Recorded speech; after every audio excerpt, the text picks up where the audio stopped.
Oh shit, we're going. Hey, watch out! Hey!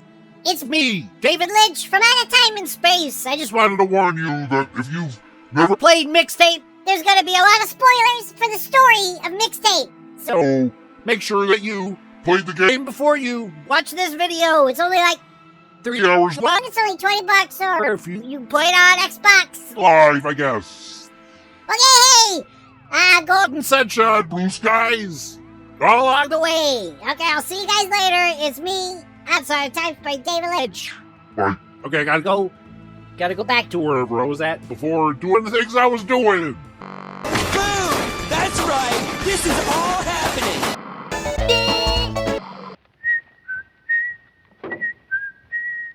With great enthusiasm. Whoa, sucking your guts. It's Camille Cole. All my friends are dead and they don't like me anymore. They've moved along, they've changed, and now they find me quite a bore. Way back then it was okay to be a little weird, but all my friends are dead. Ladies and gentlemen, I'm internet personality Malcontent, here with another, shall we say, nostalgic episode of 10minutedailyvideo.net. It's your place for ennui. 10minutedailyvideo.net. Say, have you weepy, sad-ass, depressed motherfucking millennials played Mixtape yet, or what? I bet one of us dies this time. Or do you still have depression, or whatever?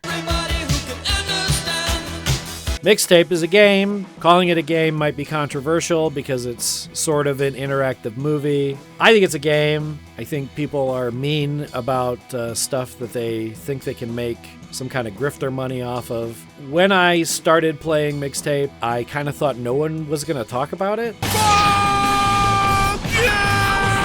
I remember the ad. I put part of the ad as a part of the clip in like a video ago, like a year ago or something. And The Cure. I love The Cure. I was kind of looking forward to it because I thought the soundtrack looked pretty good. And games with a good soundtrack can get away with a lot of stuff. Little did I know, Mixtape is a really interesting teen drama that has great animation, incredible interactive moments. Followed my story, then just be glad you ain't in my shoes. My bad. I think are a really good amount of pathos. Hello, darling, it's good to hear you. Sometimes an experience can't be categorized in a single genre. Okay, so real talk. Half of this video is shitting on another YouTuber. This guy's name is The Real Fake Wizard. I'm the real life fake wizard. Yeah, I just said that. Second too hard, lollipop, love's gonna get you down. Second too hard, lollipop, love's gonna get you down. Say love, oh, love's gonna get you down. And I can't stand this guy. Mixtape is nostalgia for failures. Here's some videos. He's a Christian, which as a die-in-the-wool Discordian means that I have to openly mock them for their dogmatic beliefs and dismissal of chaos. But besides that, I just think Christianity is kind of a shit religion for maybe stupid people. You didn't care about Christ or God or the Holy Spirit. You just wanted to write fan fiction. But I try not to bring that up because there are Christians who are not stupid. They're just using it for like a cope. And I think I'm fine with that. I'm not fine with people polluting YouTube with disingenuous media reviews under the guise of saving souls. But we're going to talk about why, this fake wizard guy is Hellbound later. Right now, we're going to talk about Mixtape and how I legitimately like it and am shocked that people don't like it. There's so many scenes and there's so many jokes that I think are really funny in this. Cassandra, you slut! Get off the roof! I think the dialogue is really good. I really enjoy the characters. I think Slater is the misunderstood artist in many ways. He draws, he does art. Someone draw on your shirt? Oh yeah, I did. But he doesn't really want too many people to see the art. I totally relate to that kind of artistry. You ever gonna show us your album? No, I should never have told you about the album. Whereas Stacey Rockford, not only just being the coolest sibling in media history. Don't move. You should run. Stacey Rockford has some of the best lines, obviously. She's the protagonist, main character, and is narrating the entire thing. Are you sure? Tell stories of my bravery. Her entire point is to become, a music manager. I'll become the world's foremost music supervisor. What's a music supervisor? It's a great question, Slater. Which means her job is curation. And so Slater being a creator and Stacey being an appreciator means that they have this natural best friendship, which makes sense that the game closes with them saying goodbye to each other.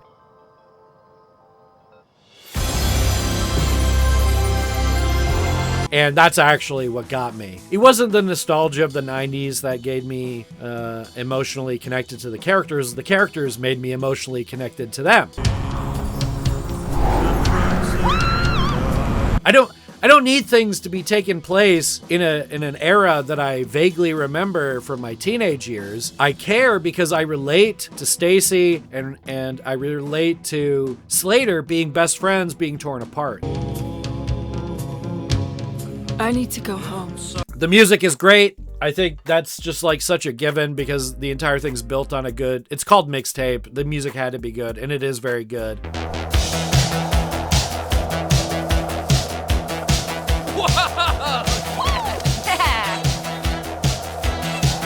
I really like the interactions with the music and the game. You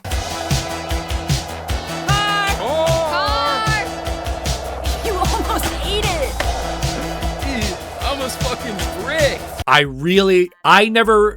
This is embarrassing. I've never heard Yesterday's Hero before. Take a look at me, I'm yesterday's hero. That's a great fucking song. I'm really starting to become obsessed with it. I love the sequence of Stacey running to save her friend. Take a look at me, I'm yesterday's hero. This bit on the buses chokes me up with this is why an interactive video game is a little bit better than a movie, because I'm, initiating this big moment. Take a look at me, I'm yesterday's hero. Yesterday's hero. Like the fireworks. I'm going to put a button on the actual review of this. I don't even know how to recommend this other than this is an interesting experience. If you already have Xbox Game Pass, it's 3 hours. Just play it. You'll enjoy it. You'll probably come out of it thinking and agreeing with me over some of the critics that you probably have heard. I don't see the difference between spending $20 on this game and owning it forever than spending $20 on a Blu-ray or $20 seeing something in IMAX. This is an entertainment experience that you get to interact with, and it's worth every penny. You should just buy it.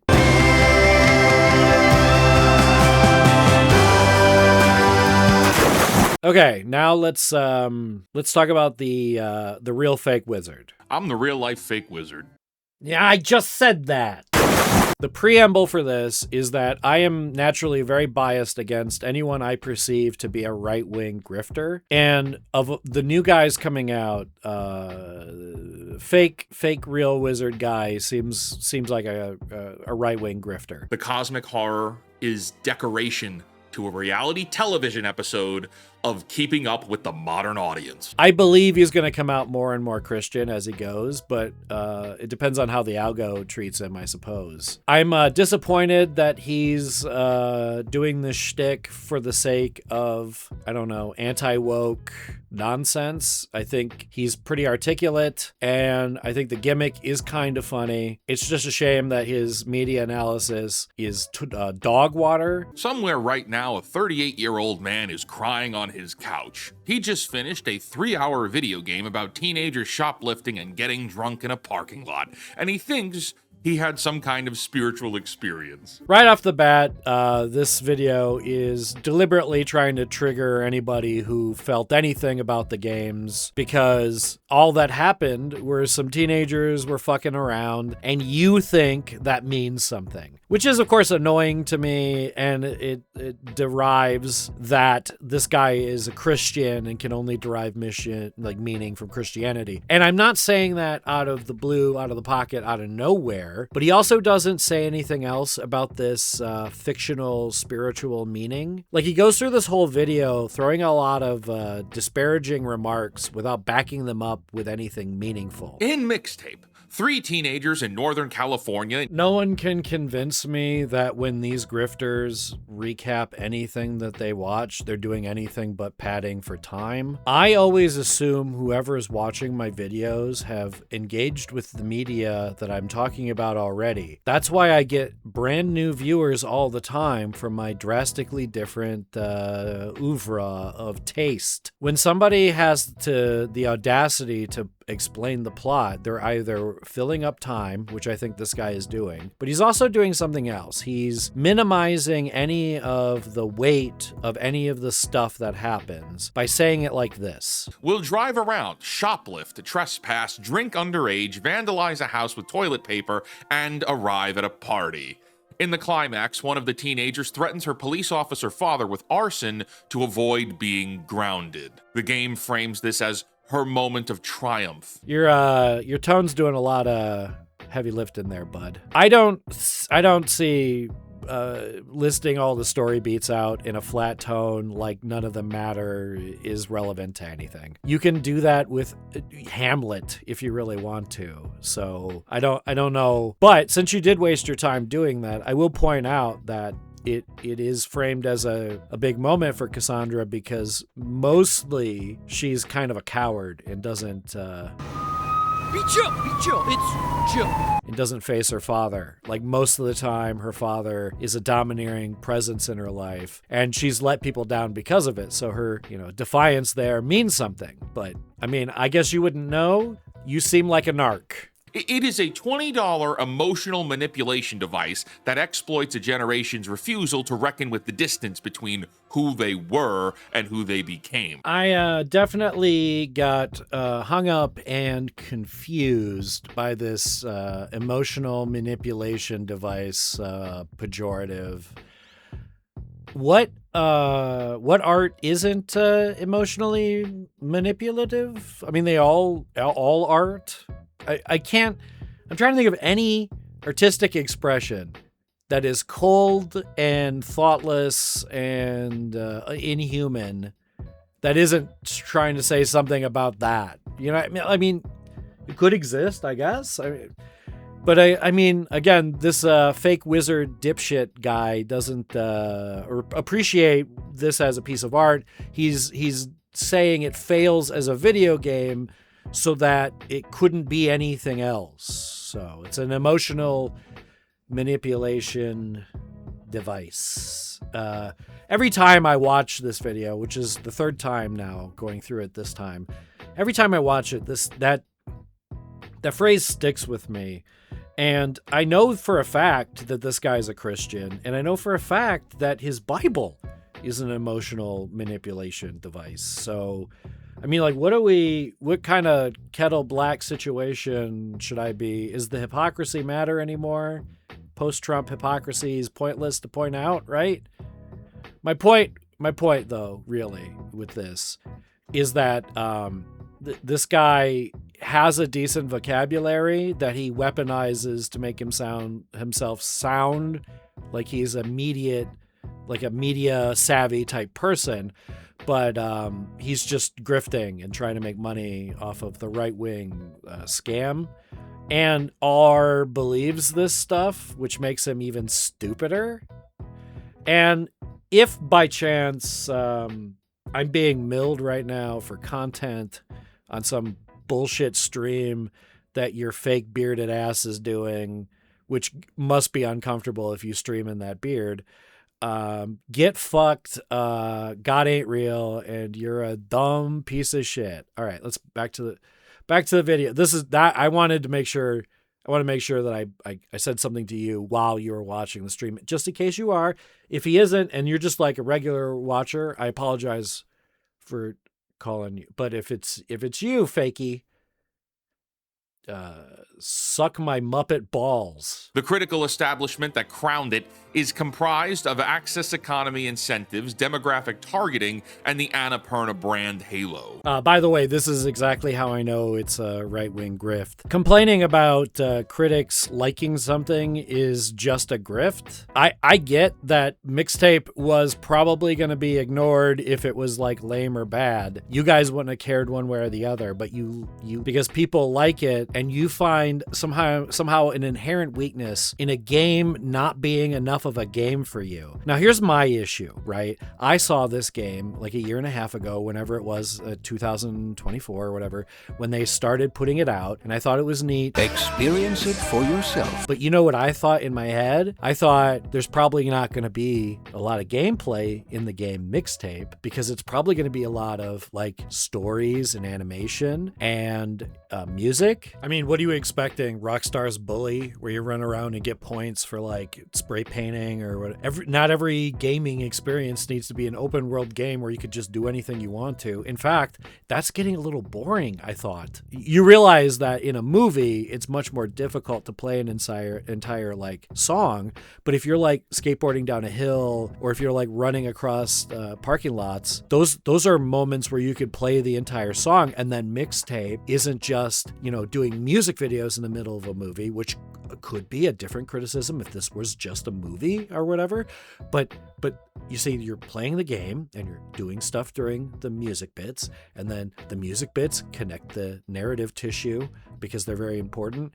And the narrative tissue is beautifully animated, interesting characters dealing with things that the audience probably relates to in a magical, realistic, world of our own imaginations and memories. It shows you how you remember things bigger and more, magical than it's like why people like magical realism, you creepy fucking media illiterate doofus. But yeah, your conspiracy theory about critics liking this because it's actually bad and they just get like money and blah blah blah is stupid. I know you clowns are desperate for Gamergate 2.0, but it's just literally not gonna happen because no one has the patience to treat you fucking idiots like victims anymore. Mixtape is nostalgia for failures. Part of me knows that I could stop the whole thing here and point out that he goes through the rest of this video. He talks about how critics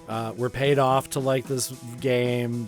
He has very light things to say about the basic plot points of the game, but he doesn't talk about any of the characters' motivations, thoughts, feelings. He doesn't mention that there's jokes. He doesn't mention anything else. But what's important here is his main thesis that this is a game for losers or failures or whatever. He never pays this off. A long time ago, if you made a thesis as strong as nostalgia for failures, you clever writer, you usually have to back that up with some evidence. And I can only see 3 prosperous people in front of me.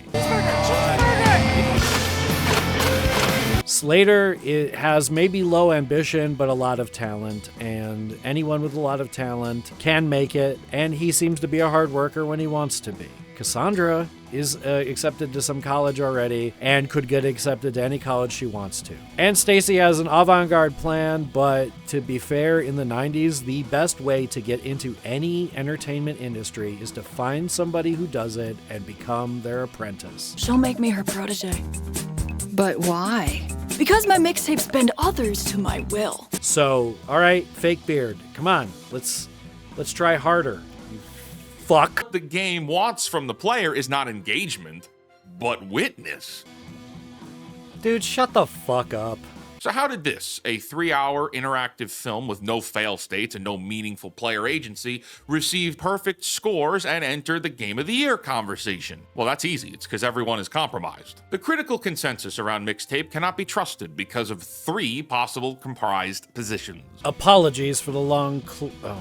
Squeak your chair more right before you start talking, you fucking loser. Jesus fucking god. Apologies for the extra long clip, but you know, there's something about these scripts that YouTubers do. It's part of the reason why I don't script anymore. Like, a lot of people say, this is just an aside, this isn't really directed at this guy as much as YouTube as a whole, but hell, boy, people say hell a lot on YouTube.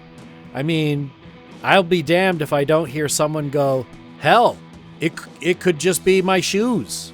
That's an aside. This actually has very little to do with, but the structure of how this was written kind of reminded me of that. And I thought, you know, this is a time to kind of generally complain about the scripts in YouTube. Like, this wizard guy obviously isn't trying to break new ground or do anything interesting. He's trying to do a rage bait title that'll get someone specifically like me to engage with his video for a few, you know, clicks and maybe a comment or two. Maybe a video like mine is something he can mill for content later when he wants to, you know, find a lulz cow in which to dunk on easily, because commenting on a video without it being able to comment back is easy. Okay, I see how what I'm doing is that. May have gone too far in a few places. I don't like how YouTube is generally written, and that's what he's doing here. The second part is more Gamergate 2 conspiracy shit. I'm going to skip over this part. This whole second part is just blah blah, they gave out gifts, blah blah, nostalgia. It's very, very boring and he has very few receipts besides people's actual reviews. The characters in Mixtape are revealing in a way the game does not appear to understand. Together, they are the game's framing of a sensitive coming-of-age story about the last night of high school. What they actually are is hard to look at. What do you mean they're hard to look at? Rockford is a contemptuous narcissist who treats every person in her life as either an obstacle or a fool. Oh, he means their character. Okay. Kind of thought they weren't hot enough for him or something at first. With these Gamergate guys, you never know. Okay, so you just misunderstood Rockford entirely. For one, she has a great relationship with her dad and sister. They talk about it multiple times. She has a great relationship with Slater, and she makes up with Cassandra.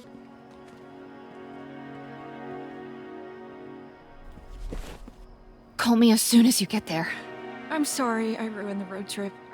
I'm sorry, I never would have snuck out that window if it wasn't for you. She is convinced of her own depth on the basis of her musical taste. Rockford's central crisis is that her carefully curated final night isn't going the way she planned. I mean, she even makes up with Jenny fucking Goodspeed, so I don't know what this is about. More importantly, her being shallow about her judging people solely on their taste in music was just a front. There's an added bit of jealousy that comes from the depth of the character drama, because this is a character drama, right? So it's important that there's somewhat of an irrational thing there, but they become friends at the end, so...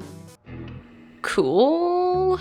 Cassandra is the rebel standing against her father, who genuinely just wants what's best for her. You sound like a fucking narc. When the cabin she and her friends have just set on fire is burning behind her, and her police officer father arrives. You sound like a fucking narc. If you make me stay here, I'm gonna burn the whole place down! This is a literal threat of escalating terrorism delivered to a police officer. You sound like a fucking narc. How does the police officer father handle this threat from a criminal, you might ask? Well, I guess we have ourselves an understanding. The gaming press has called this a teenage girl finding her voice, threatening her father, a cop. You sound like a fucking narc. With arson standing in front of arson. He caves and lets her run away. These characters are not profound, nor are they real. They are tantrums by privileged children, both inside the game itself, and the writers with keyboards that wrote this trite. Is it trite? Do you mean to say tripe? Like, cow intestines? Or do you mean trite? That's what's gonna bug me. Is trite like a word meaning frivolous or useless? Oh, whatever. Hey, asshole, what have you written that's been produced into anything meaningful? Oh, wait. Is it just these stupid fucking videos? Cool. Cool. I guess we're in the same boat on criticism there. I think they wrote it pretty good, so I guess my pretty good answer evens out against your bullshit answer. Like, explain to me how you know the people who wrote this, these Australian people. Explain to me how they are privileged in a way that you know that you can, like, write this. Help me explain the depth of your criticism. Oh, media analyst, you fucking progenitor of intelligent discourse in the video game space. You dumb dildo. There are moments when Rockford and Cassandra could and should be reality checked by an adult, like burning down a cabin in the woods, which could pivot the story into something more honest. What the fuck does something more honest mean there?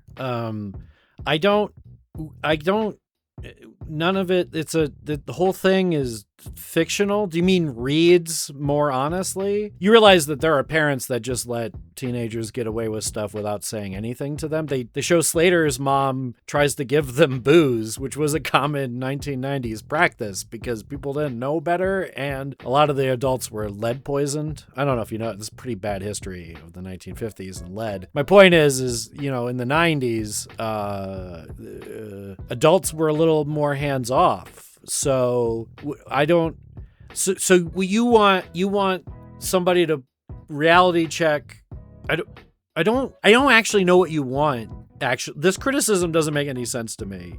You should have, like, fleshed this out before you said it, because, like, this isn't a narrative flaw. It's just like a narrative choice you don't like, and you don't know the difference. Mixtape is a game about American high schoolers in the 1990s, made by adults from Australia who look back at the cringe of their high school days and say, yeah, I had it all figured out then too. This is another one of the parts I don't quite understand, and he gets into something meatier after this. I think it's just a cliche at this point to point out that they're Australians writing about Americans, but if they get the vibe correct, it doesn't matter. I went into this game not knowing anything about it, and I didn't know that Australians made it, and I thought they got the vibe pretty great. Who yearns for these people?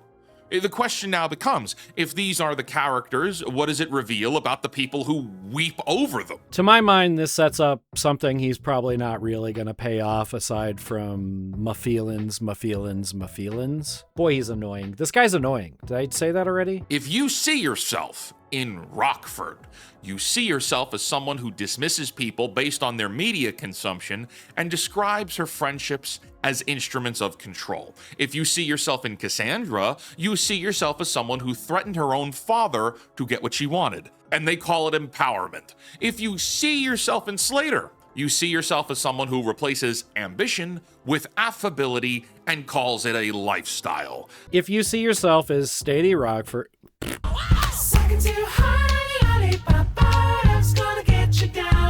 if you see yourself as Stacey Rockford, you probably see yourself as a slightly cold, panicky person who uses music to cope with the stress of life and to help have good memories about the things that are happening that are good for her, but is self-confident, loyal, and for the most part, very, very headstrong and ambitious towards her goal of becoming a music supervisor. If you see yourself as Cassandra, you see yourself as someone stifled by powers that you cannot control. You feel that your life is on a rail that you did not pick and do not want to continue going on. And the only thing that can save you is a little bit of fun and a little bit of your own mistakes and understanding of those mistakes. And if you see yourself as Slater, you see yourself as a creative artist, not willing to show all of his feelings with a deeper depth, but also even more loyal than the other two, and probably like a funny, nice guy who most people like to be around. I could do exactly what you just did,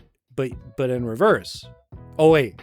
I just did what you did in reverse. See what I did? I just did what you did in what you said was like sort of true, and what I said was more true, because it's about how the characters are supposed to be perceived as characters. Anemoia is defined as nostalgia for a time you've never known.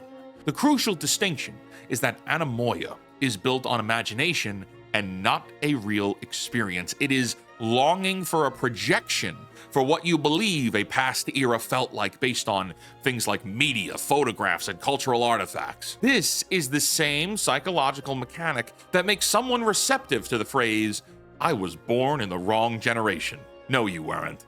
You really want to go back to no air conditioning, you dunce? I'm struggling to figure out why this is a bad thing. I've watched this video a couple of times, and he says this in a tone where you should feel like ashamed or embarrassed or something, but like it's common to look back at things that people used to do and imagine if they still did them, and you know, wanting to do that. Usually when people say I was born in the wrong time, they're waxing, you know, poetic about a time that they've recently, you know, learned about, or maybe they've read books in this set in the time. What I don't understand about this guy is, like, why does he let tone, like the tone of his voice, do so much of the heavy lifting of what he says? Like, he doesn't, I've been noticing, say as many declarative statements as I kind of expect him to. Like, I expect him to just say, I don't like when women talk, or something very blunt, but instead he waxes philosophical and then still plays with fucking Gamergate, you know, logic about things. And then, I mean, like, what I don't understand is what about all this actually offends you? Because I still am like having a really hard time figuring out what is so offensive about this game that you spent no money on.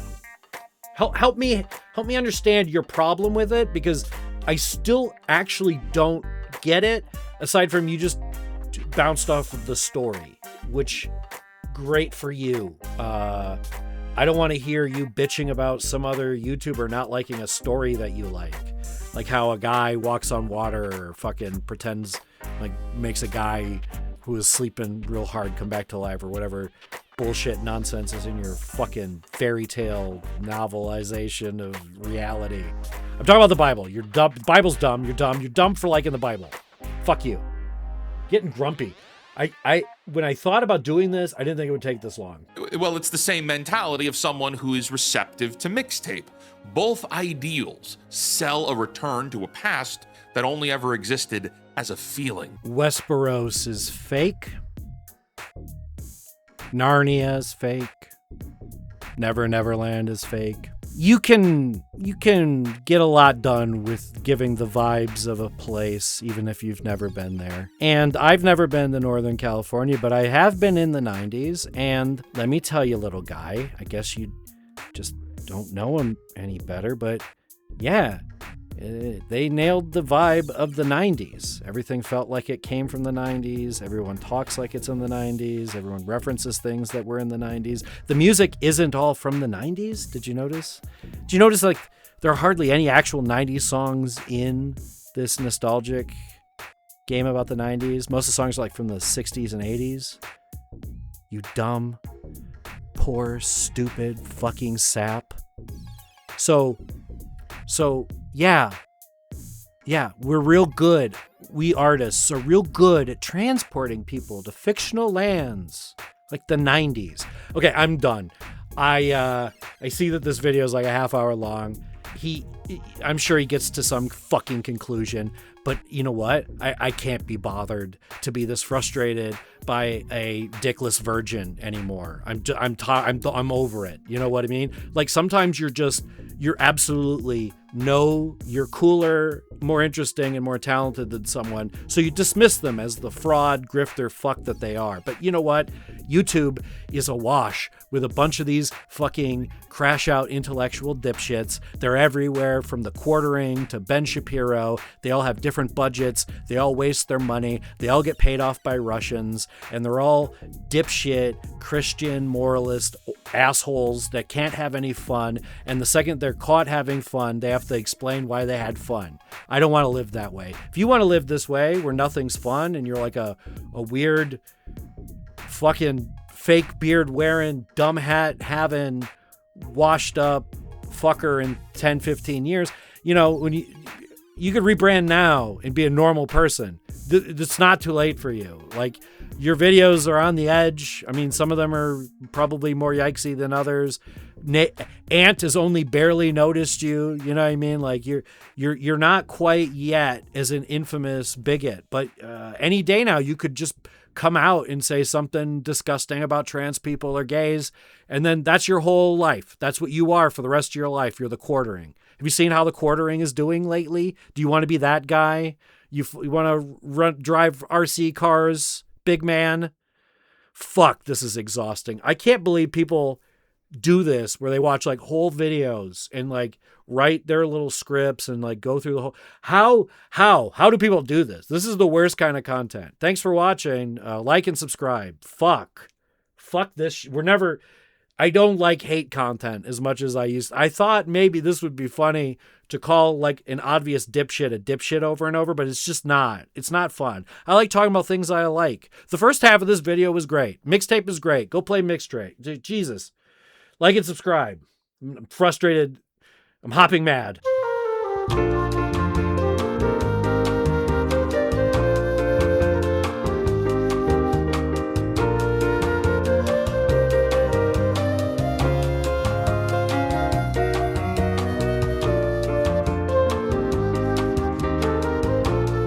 Hey, I forgot to tell you why this guy's going to hell. It's because he's making videos about video games and not Jesus. Yep. Like, if I believed that half the stuff in the Bible was like literally or even remotely true, and there was like an afterlife, I suppose, and I cared to not go to hell or something, suppose all I would do is Jesus-oriented material all the time. But, hey, maybe I'm smart. Anyway, I think that stuff is fake, so it's kind of silly to pretend to be one in the first place. I guess unless you're making money. All right, well, anyway, he's going to hell because he's like putting money or attention before Jesus. Okay, I gotta go. I really gotta go. Bye. Jeez, there's like 20. This whole video is like so long, and okay, bye.